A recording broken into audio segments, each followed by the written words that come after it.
I'm up against three rock stars, three Viva cloud consultant rock stars at the same time as me. So I'm just say thank you very much for joining this session. I presented this session a couple of weeks ago at the M365 conference in Las Vegas, and it went down pretty well. So I thought I'd share it again here. Yeah, it's going to be a quick introduction, a bit more about me. So this session is actually about the ADKAR change management framework, and my USP here is how I've enabled to, with working with immense people around the world, managed to make the ADKAR framework fun. So I wanted to introduce you to those those elements from 3 enterprise customer projects that I've been involved with, and then how to start a conversation about Microsoft Viva in keeping the ADKAR change management and adoption framework in mind. So this is me. I've actually got 2 hats. I'm not just a Viva Explorer. I'm not sure you can see that is my one hat, but I'm also a cloud consultant at Cloudway. So that's the community, and that's what I do for a living. And this is where you can find me. And also, I'm very quite nervous about this, but very excited as well. I've actually written a chapter that's going to be appearing at the back of this book by Fabrizio Volpi. The book's not been published yet. I haven't actually seen the book and got it in my hands, but I'm expecting it very soon. But it's going to be a hardback, and it's called the Microsoft Teams Administration Cookbook. And I've got as I said, a chapter in the back, which basically is a summary of what I'm going to share here. So that was really nice to be invited by Fabrizio to take part in his book. So the ADKAR framework. So this is a framework. It's not my own. I wish it was. It's been around for quite a long time in the consultancy work, and it is there to help to manage change, but from a people perspective. So it's bringing people along on the journey. It's not an IT story. It's there with the awareness of helping people and helping people to feel like they really own the change inside of an organization. So ADKAR stands for awareness, desire, knowledge, ability, and reinforcement. And you can see that it's kind of like with those 2 arrows underneath, there's an enforcement stage to this, and there's an enablement stage. But what I have found with my experience of this framework is actually you don't have to do this in the exact order that it's laid out in here. You can do parts of this and then maybe go back and do other parts. But usually at the end, what I found at the end of a successful change management project, actually everything has been done. But it might have been done actually at different times, which I thought would be interesting to point out.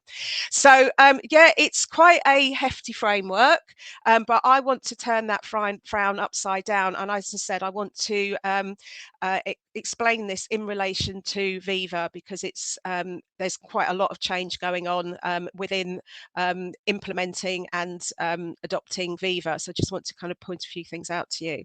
So so to start this off, we need to kind of like I need to kind of walk you through what ADKAR actually is, and I'll try and do this as swiftly as possible. So the first part of this is you need to find that empathetic leader or stakeholder that totally gets what the change is about and is actually going to be believable and start kind of like walking the talk. They're going to be really busy people. Usually it's someone on a leadership team. So you're going to ask them to ideally nominate someone from their team who you can work with as your regular primary contact for the adoption. I put on here Viva Adoption as an example. But for the communications that are going to go out, you would ideally like them to be the one that signs off those communications. Maybe they actually sent it out if they're using, what was Yammer, now Viva Engage. Maybe they can do some stand up and do some actual communication out for you that's been written maybe by that person that's been nominated. So then the next part is desire to support and participate in the change. So this is where you start working, if you've got it, with your communication, your internal communication people. Not every organization is lucky to have a department like that, but usually there's someone. It might be actually someone that does the marketing for the company as well, does a little bit kind of bringing the outside in. But usually there's someone in a company that is good at writing, and will be part of this change program. So they will need to have some kind of comms plan and have an understanding of the channels that are in your business, and which channels to use and when. And that could be, just thinking about it from the point of view of the appropriate time to use email, when to put something out on news that might be your SharePoint intranet, when to use Teams channels, or as I've already said, when to use the likes of Viva Engage. And you might even at this point still have shadow IT like rogue WhatsApp, to still continue to use those channels that are well known by your colleagues to get that message out whilst you're going through that change.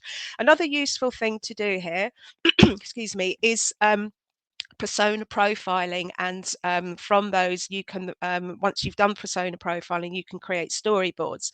So I've highlighted this in gold, because this, with a little asterisk, because this is one of the successes that has come from one of the companies that I have worked with in the past. So I'll go into a little bit deeper on how that worked out. So the next thing you want to do here is look to create champion networks, and this is under the banner of knowledge of how to change. So you want to have the champions in your business stepping up to become those train the trainers. This can be done from using, this can be, you can find your champions in quite an unusual and brilliant way by using back-end reports. So in the systems like from M365, from the look at the tools that are being used, the highest amount within your business by these specific people. So again, I've highlighted this one in gold, as this is another success story. Another interesting thing that we've now can start to consider around the champions is the importance of having this documented on their personal development plans. We've now got this phrase, this acronym of ADKARs, which is in Viva Goals. So that's your objectives and key results. So these champions are going to be giving it their all, similar to the Viva Explorers. We are a champion network. We're working off of our own backs to create this movement for a better employee experience. We are champions in our own right. And I'd like to think anyone joining these sessions will ultimately become champions within their businesses as well.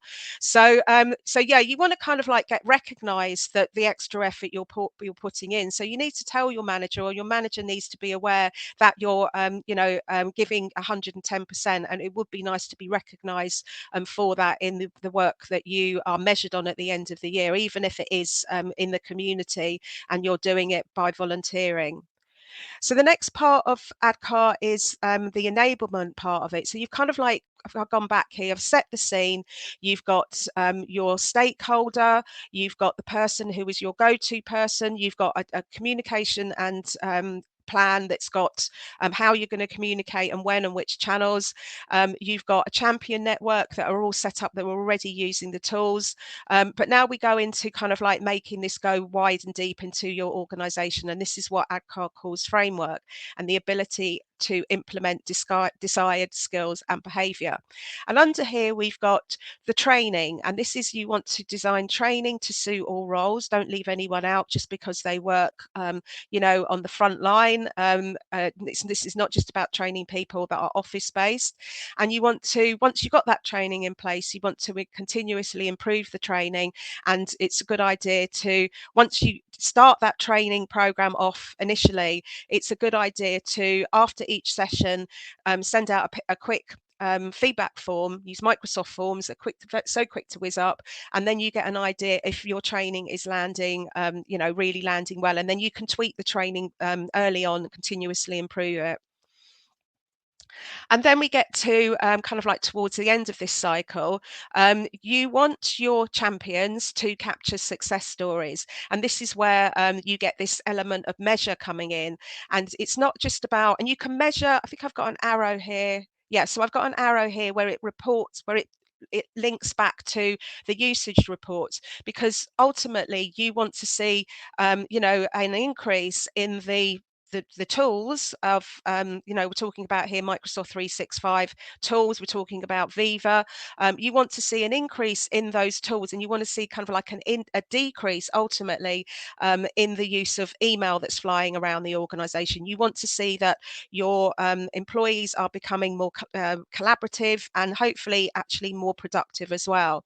But the importance of the capturing success stories, and again on here I've put in this in gold, is because this is something I'm going to point out shortly, is the fact that it's qualitative and quantitative. So you can get the quantitative part from the usage reports, and you can get the qualitative part from capturing that verbatim feedback from your colleagues. And again here, an easy way to do this is to use a Microsoft form, and I've got a simple 8-questionnaire that I've used again and again. It is really quick way to capture success stories.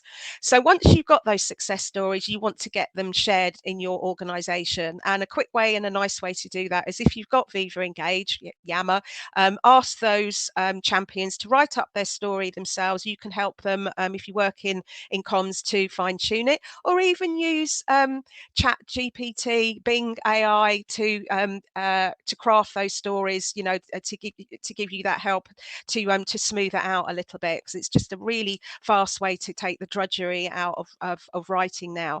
I've been using Grammarly for quite a long time, and it's my absolute savior. So it's a very similar way of checking your grammar and your spelling. So at the end of all of this, again, it's about reward and recognition. This is a massive change that is doing so much good for your organization, ultimately making it just hopefully more productive. If you're more productive, hopefully your profits are going to go up as well. So you want to reward and recognize your staff. So that's basically a quick run through of ADKAR, and I've put on here, and I'll put this in the chat as well. This is a certified framework by ProSci, who are an American company, and you can actually go on a 4-day course, and it costs about $4,000, I think, to actually go deep into the ADKAR model and how it actually works inside a business. And at the end of it, you get a certificate that you are a ProSci expert. So, how to start a conversation about Viva? But I'm going to take you back 10 years ago. Okay, so I used to work for a company called GSK, GlaxoSmithKline. I worked there about 20 years, and I worked in internal communications. I forgot to say a little bit more about myself at the beginning of this. So yeah, I was a digital communications manager at GSK. I did that role for probably about 5-6 years. Prior to that, I went into the company as an exec admin, and then worked my way up into communications, and I became the business partner of the IT guys. One of them, you can see on here, Joe Francis and his team were responsible for, they were the owners of Yammer.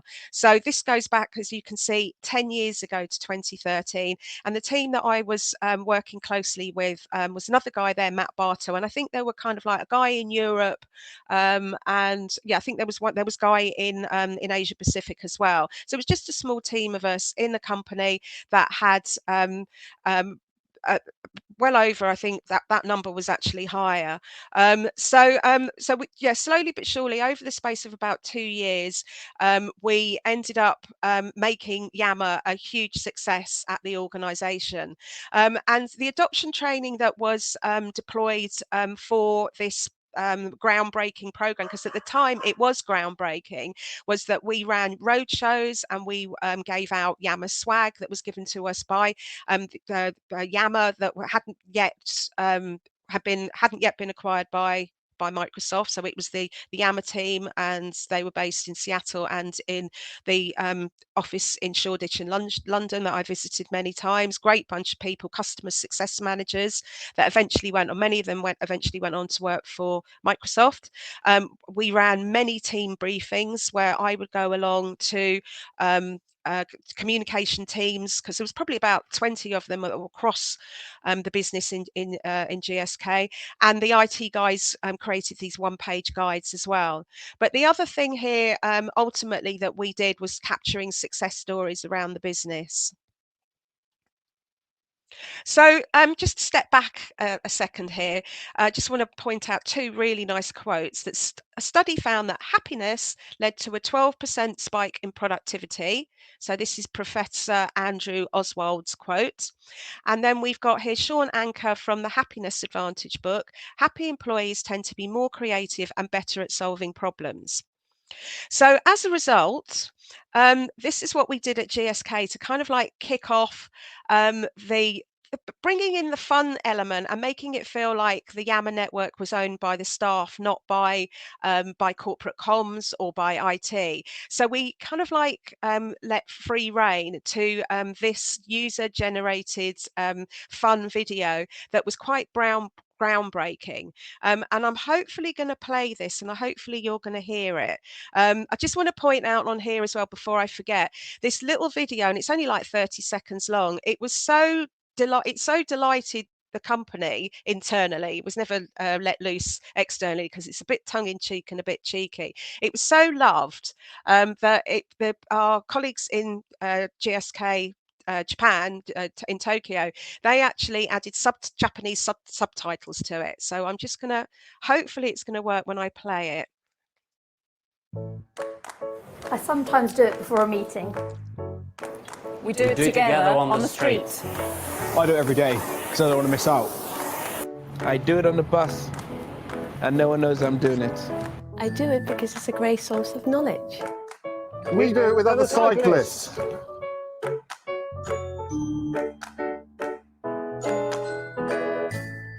So as you can see, hopefully, oops, go away. I don't want that to.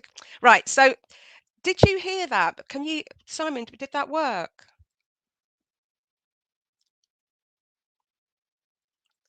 Oh, never mind. Okay, hopefully you heard it and saw it, but it's just a little bit of fun. So what I also got introduced to around about this time as well was this philosophy, this really simple philosophy of working out loud that was developed by John Stepper, the managing director at Deutsche Bank in New York, and Bryce Williams, who's the CTO of Eli Lilly in the USA. These two guys met at some kind of workshop going back kind of like to 2013, and they coined the phrase working out loud, which simply means as I see it, sharing your work with a view other people might find it helpful and others might help you improve your work.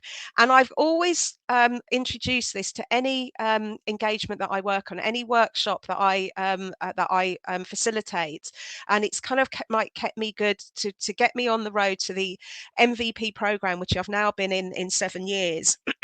It's kind of like my bedrock, and it's as simple as the reason why you should share your work, share your ideas before they've even been fully baked. It's the fact that you can share something, and then someone actually can help you can actually help you improve it, and they might get something out of it as well. So you can do this. Back then I was talking about doing this on Yammer. John Stepper was using a Jive network, so it doesn't matter what the tool is. You can do this on LinkedIn, you can do this in Teams channel. It is this philosophy of sharing your work and how you can actually improve it, and do that quite quickly.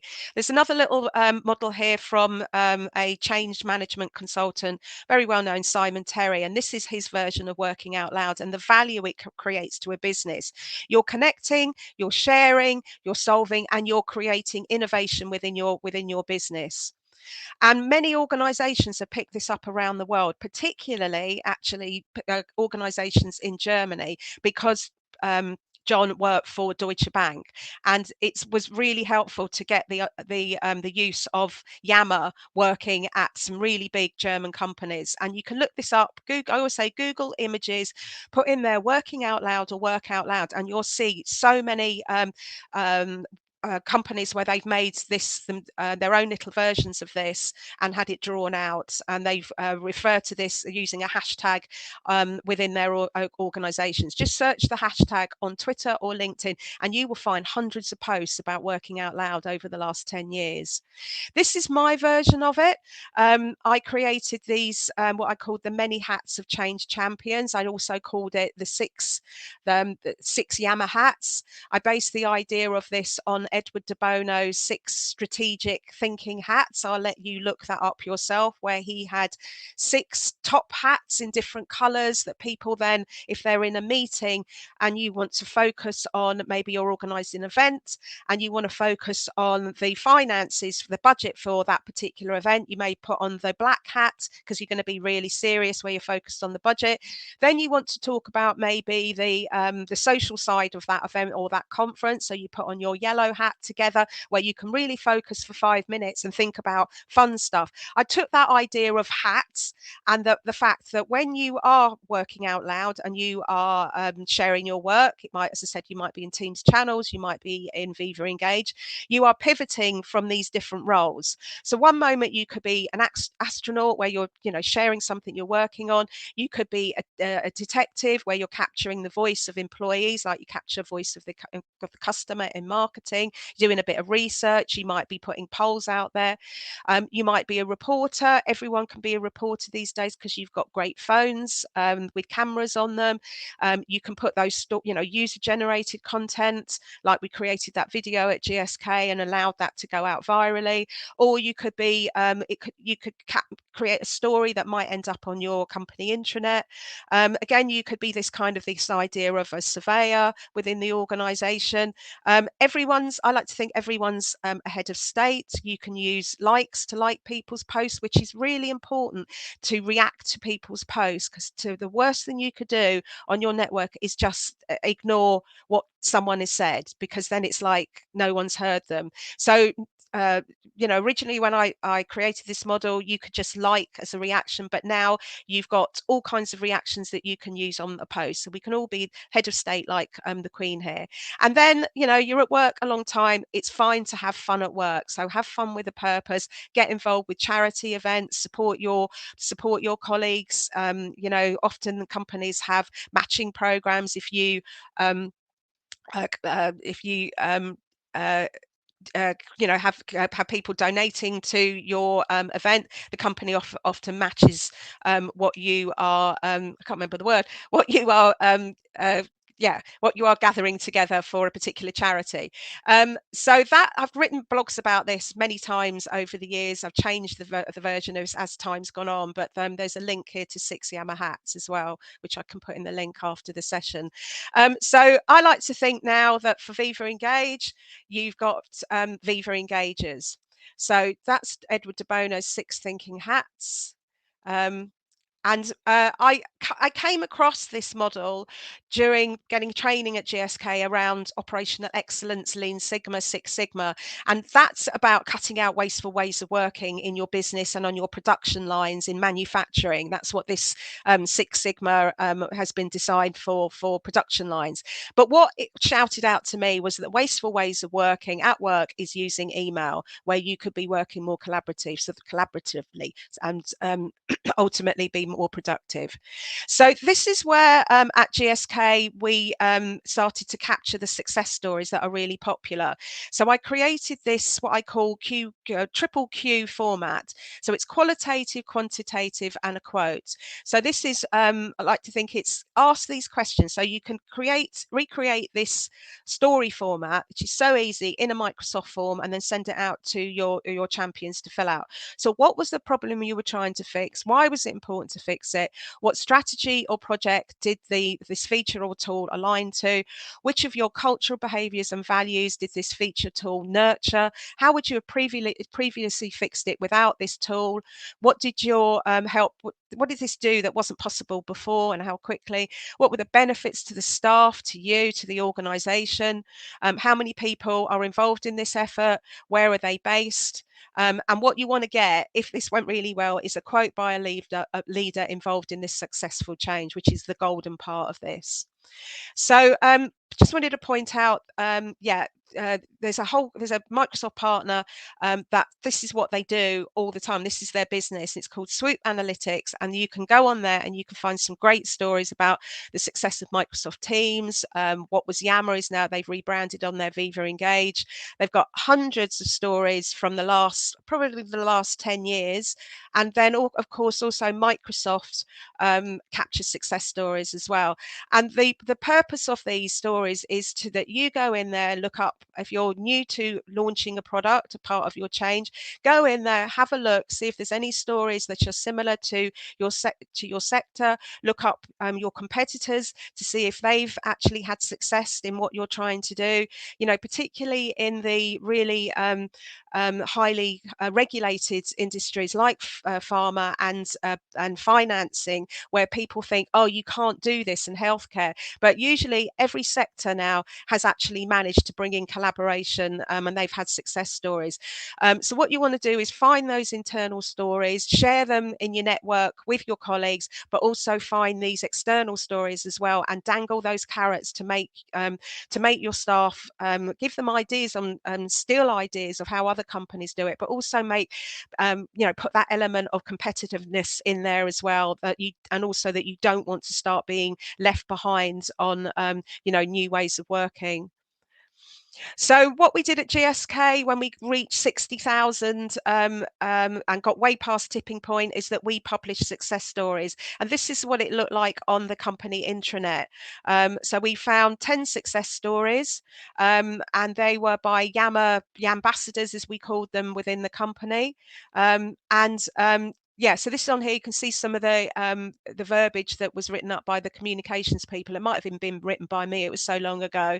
But the important thing here is we started to use hashtagging, and I'll go on to that in a second. The importance and the relevance and the usefulness of using hashtags, which are now called topics in Viva Engage, and of course this jumps to Viva Topics. So the link here is where Viva Engage and Viva Topics now work in combination with each other. It's integrated, and that's what's really important about the change here.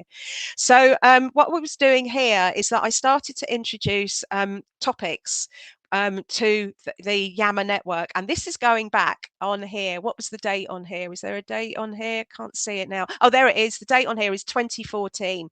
I was using hashtagging that was using phrases that were aligned to our personal development plans, where how we were measured at the end of the year. I just started doing this off on my own back, but what I want to point out here, what I was trying to do was create kind of like a version of objectives and key results measurement that you now have in Viva Goals. I was trying to combine the fact and prove the point that someone was putting a post out. They were working out loud, but they were also aligning to the objectives that were ultimately supporting the goals of the business. So I took here kind of like some phrasing which was about living our values, driving performance, working across boundaries. There was patient testimonials, and I would start to go through the all company feed once or twice a week when I had time, looking for posts that were relevant, that made sense to the values of the company, and I would start tagging them.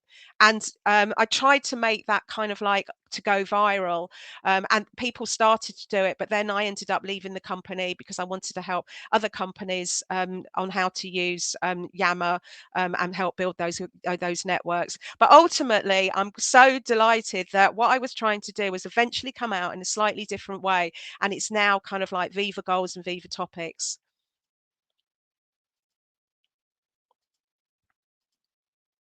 So Yammer, it's weathered the storm and it's still going strong after 10 years, and it's now called Viva Engage, and that was rebranded probably about 8 months ago.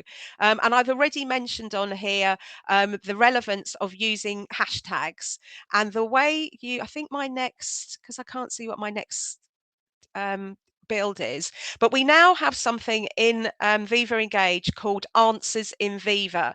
This is part of the it kind of toggles between, it steps between Viva Engage and Viva Topics. In the chat I have put a link to where you can sign up to the Viva Engage Premium license. You can get a free trial. You just need to fill out a form, and that goes off to Microsoft. And you can trial this out. So Answers in Viva is basically a knowledge management version of what was Yammer. And you have to, when you make a post, you have to add a topic. Once you've added a topic, that might not already exist, you create a card that then appears as a card in Viva Topics. So that's the beauty of this.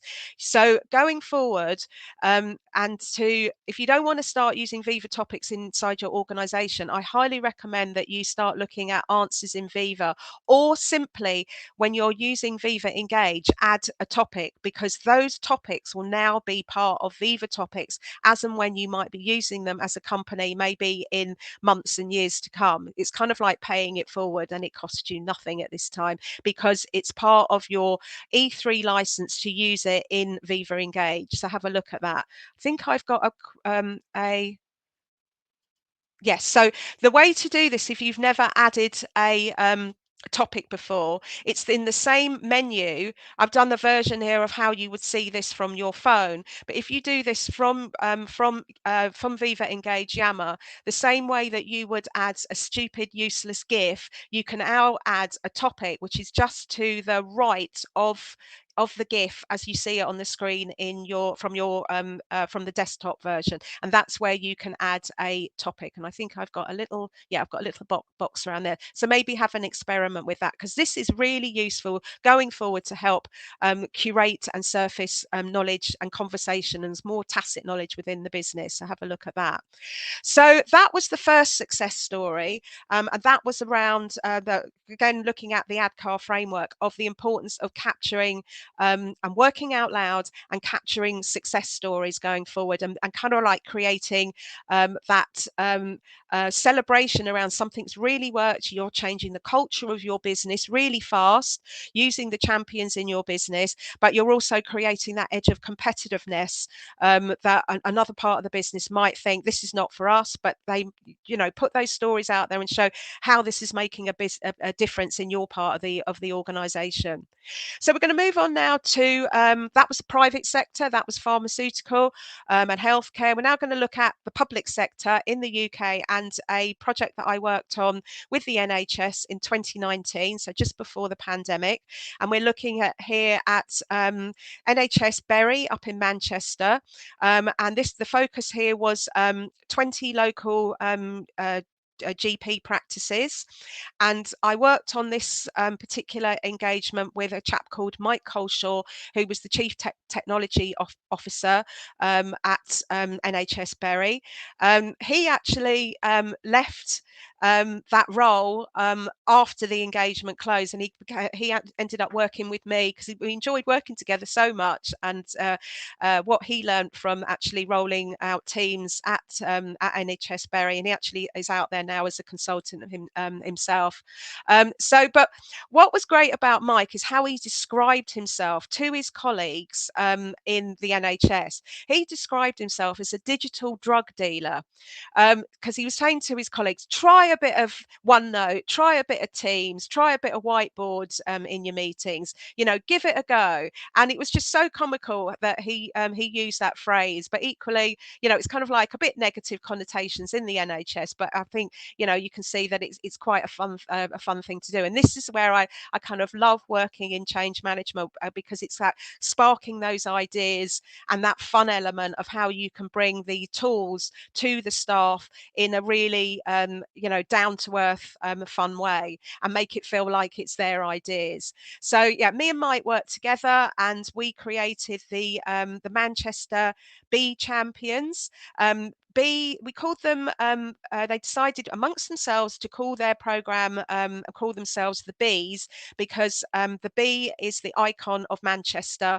And it was perfect because it's about, you've got bees, they're busy bees, but they work in this hive network, which is exactly what you're doing when you're working, working out loud, working collaboratively, be it on Teams, be it on LinkedIn, be it on Yammer, Viva Engage, you're working in this kind of like connected hive safe, collaborative way and supporting each other. So the adoption training that was used for this particular engagement, that we had a full day launch conference where we invited all the staff, or as many as the staff that could get away. Of course, they needed to be, I think we actually did that twice, so to make sure that for shifts and everything. So I think we did 2 conferences, or maybe we did it in the afternoon and in the morning. I think that's how we did it. So yeah, there was a 3-hour session in the morning, a 3-hour in the afternoon, to make sure that we captured as many people as possible in a lovely event building in Manchester. Then we went round to individually, me and Mike visited the 20 GP practices, and we did sessions for them there around using Teams and the M365 different applications like OneNote. And then Mike designed these one-page guides. The other thing we did here was persona profiling and modern workplace storyboards. So this is an example of a persona profile. It helps to listen with empathy and help to create appropriate training sessions that align to the wants and needs of this particular persona. So usually I've done quite a few of these with different customers, and usually you don't get more than 5 personas within a business.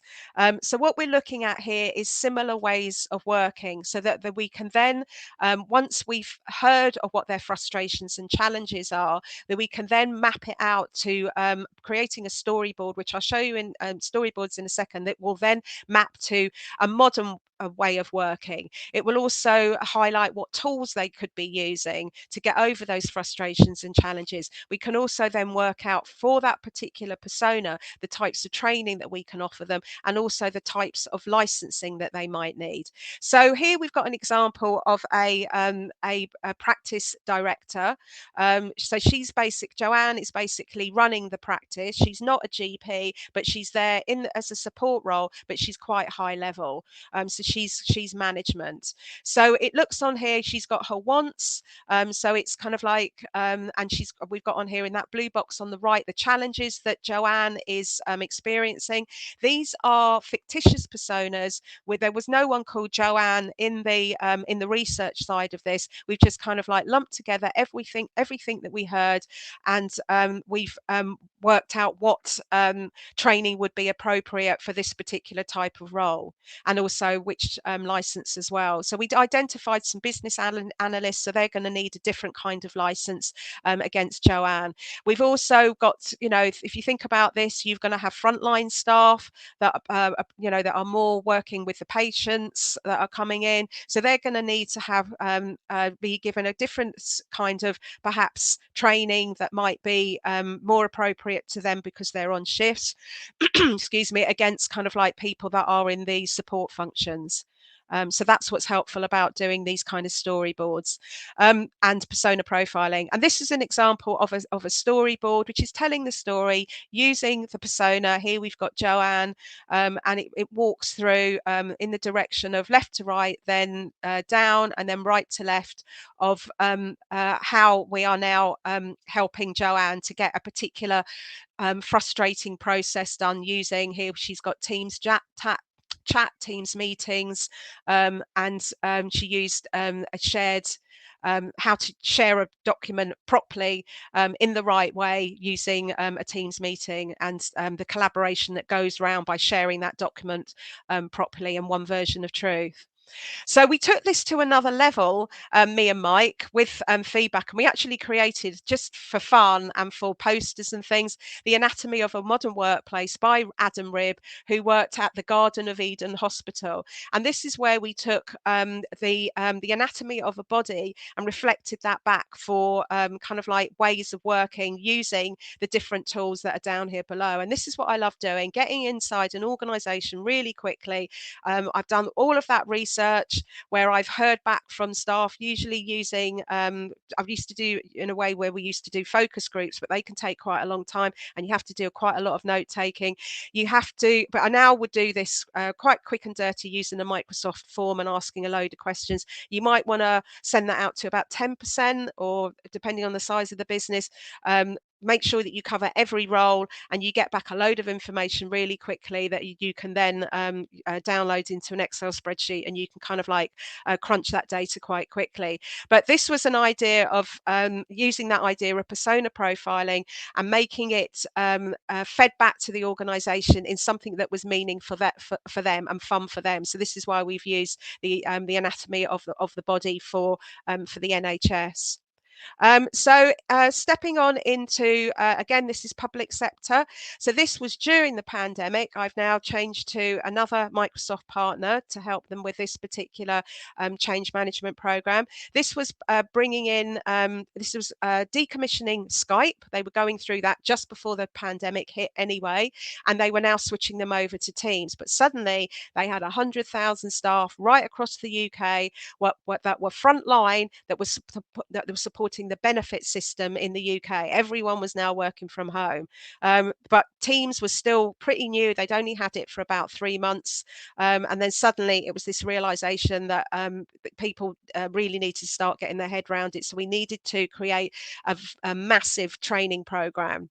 So I worked on this with Stephen Wade, Alex McKnight, and it ended up as a 45 strong change management program. They were also it was all about telephony as well. It was about switching over Teams meeting rooms. It was upgrading those. So there was a massive piece of work that was going on from the partner that I worked at, Simity, but also a big group of people with inside DWP. So Stephen worked for DWP as their architect, and Alex was my boss at the Microsoft partner Simity. So we developed here the Pioneers program. Again, this was named by the champions themselves. We had hundreds of Teams meetings. We created Teams meetings to train the staff. I think I ran about 60 training Teams owners on the best way of using Teams, and then also running kind of like more general sessions for the champions, because you can imagine with 100,000 staff, we needed a lot of champions. So I was running change management training to train the trainer, and then they were expected to train their own staff. So we had one-page guides, and the unique selling point here, which was Stephen's idea, was identifying champions using productivity scores. So the way this was done is looking in at the usage reports, looking at the Teams Admin Center usage reports and SharePoint Admin Center usage reports. And just there's a caveat on here that should pop up, is that you might not be able to do this in all sectors and countries. It's depending on your privacy and legislation. If you want to know more about how to do this, my colleague at Cloudway is Nikki Chappell, and she's an expert, a security, compliance and governance MVP and architect, and she can help with identifying champions, and she's a ProSci certified trainer as well. So another thing that we did here was I introduced this idea of, again, pivoting across how you do it. So I then recreated those Yammer champions, and I ended up creating it for Teams. It went from 6 down to 5 for using Teams. So I introduced that to the champions as well. And we had astronauts, thought leaders, entertainers, scientists and reporters. So it's just another way of explaining change management and the importance of champions within a business. And as I refer back to some of the models I created before, it was a huge success. It had to be because of what we were going through. This is some of the great feedback that the team received. It also became a Microsoft Partner Awards winner for Simity. So I was very, very proud to be part of that for the little part that I did with the Champion program.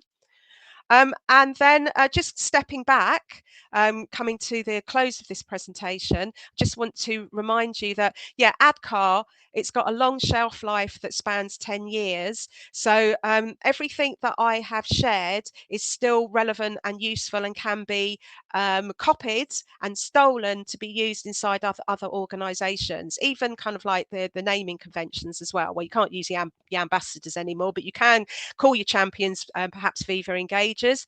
I put on here just as a summary what worked really well for these particular businesses, and a reminder here what those USPs were. So for GSK, it was that first idea of capturing success stories and then sharing them inside the business. For the NHS here, it was creating persona profiles because they're really good to identify the training needs and the licensing.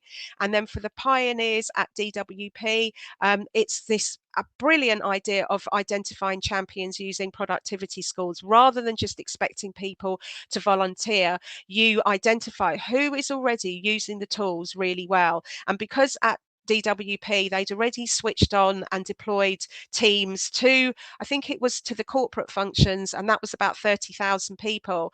After 3 months, once we got into that pandemic and into the lockdown, Steve could go in and see who was already using the tools and had become passionate about them. And they were the first tranche to be invited to become champions, and it worked really well. And those champions were then quickly writing up their success stories.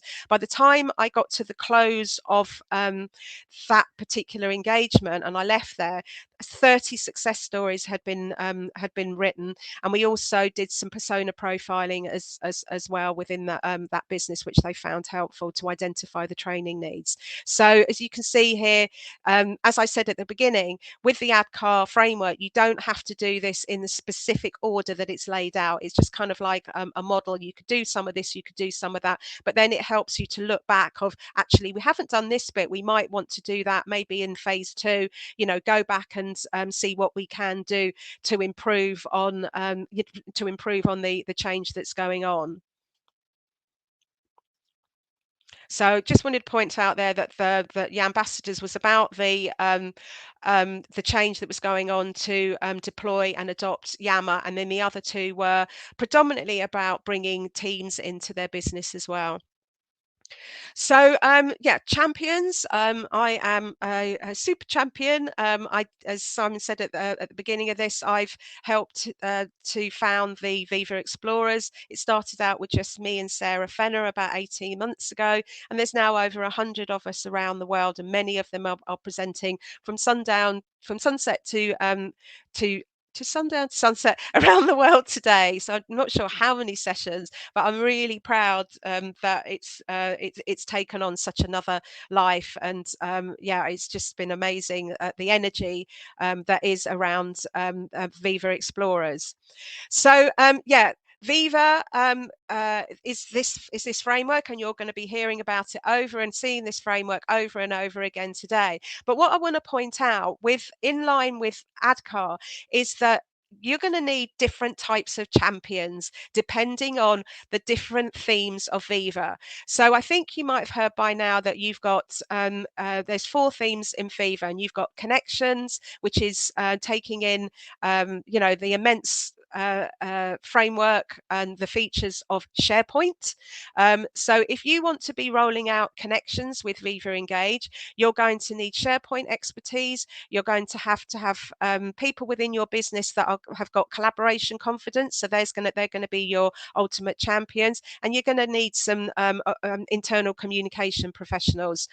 So that's kind of like the type of champion you'll need to nurture connections within your business. For the theme of insights, we've got here Viva Insights and Viva Pulse, and you might be hearing about Viva Glint in Viva, which is part of this as well, Viva Glint.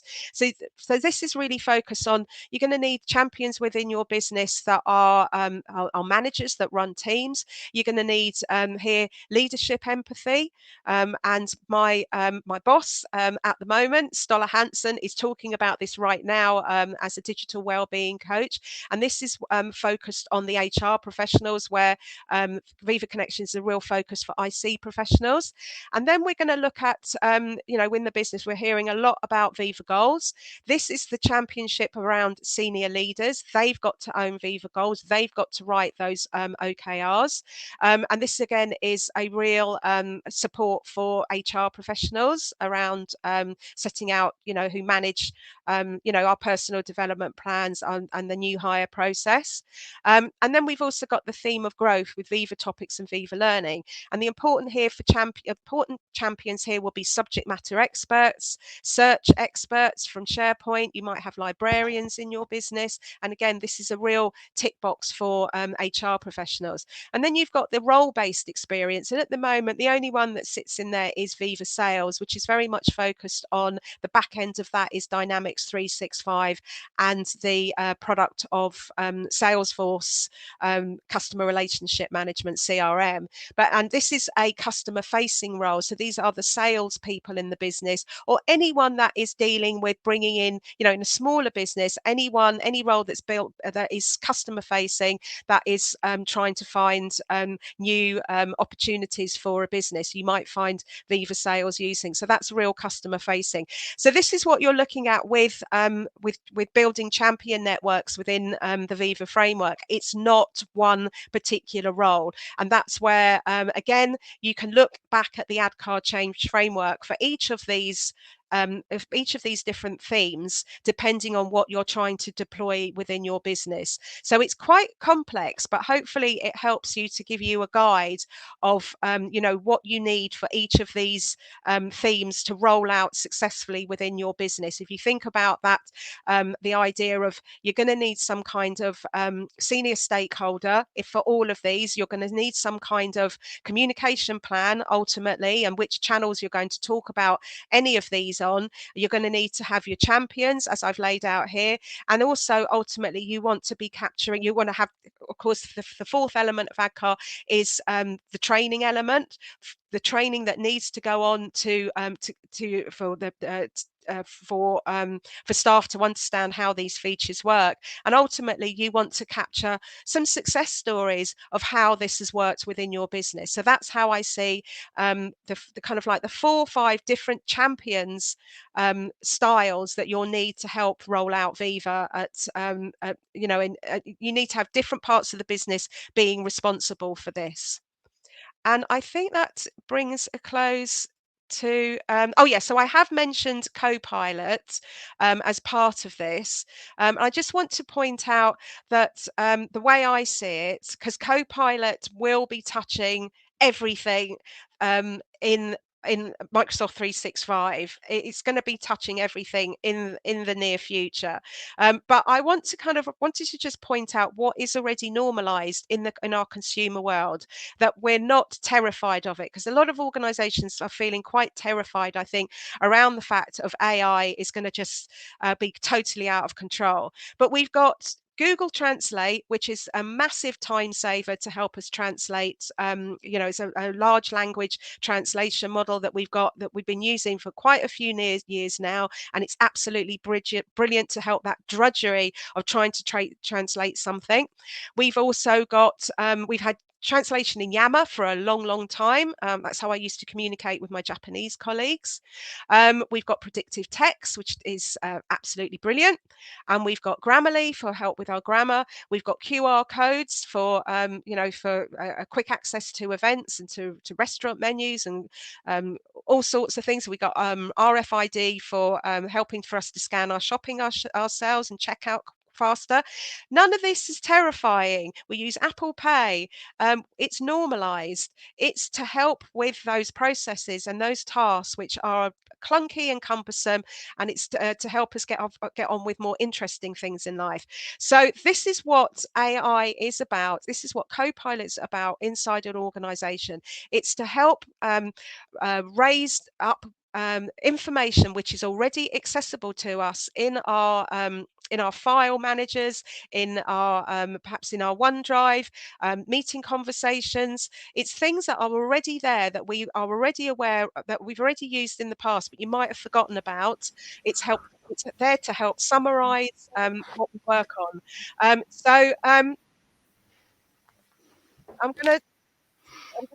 I'm at time. I can hear Simon breathing now, I think.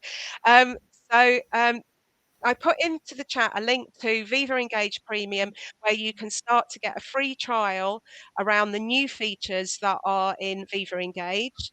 And this is the new features that are coming with the new premium license. And also it gives you access to answers in Viva as well. And I've just pointed out where Copilot is now making its way into these new features as well. And we've also got to communicate better with Viva Amplify. So this is basically a dashboard for anyone that communicates within a business. You don't have to work in internal communications. This is a dashboard to help you curate and write better, like you can do with Grammarly. It's a bit like Hootsuite or anything, you know, on social media, which is helping you manage your channels. But this is now inside inside an organization. We should see Viva Amplify being offered to large enterprise companies towards the end of the year. They're still experimenting with it at Microsoft at the time, and with some big companies, I think like Coca-Cola and probably at Avanade and places like that as well. This is Answers in Viva. I've already mentioned that. So the origami part of this, I've already put that in the chat. And if I come out of stop sharing my screen. No, you're still good. And I stop. Stop screen. There we go. So the origami part of this is basically this.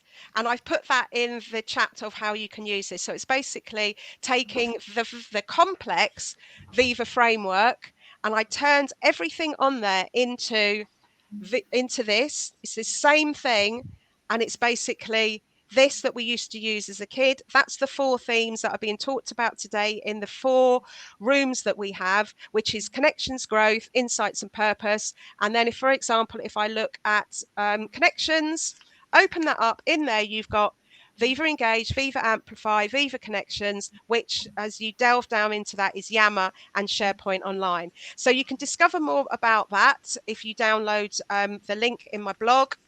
And you can print this off yourself.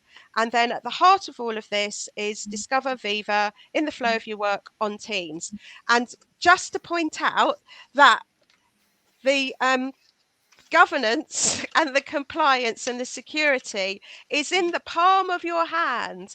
Also, the creases is, if you think about that as your team's channels. So I like to think of this as a really quick way to start a conversation about Viva, and you can put that in your pocket.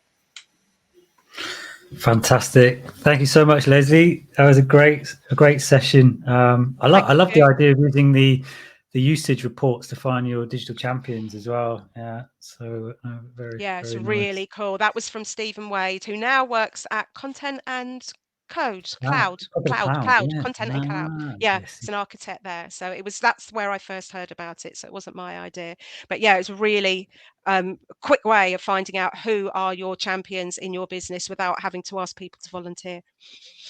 Fantastic. Right. Well, we are at definite time. Kevin will be telling me off. Okay, just want to point out, Comms Verse is where you'll find a whole bunch of us at Mercedes-Benz World in the UK, and we've got our own track called the Viva Explorers track, and you'll see many of us presenting there on the 21st of June. Brilliant, thank you.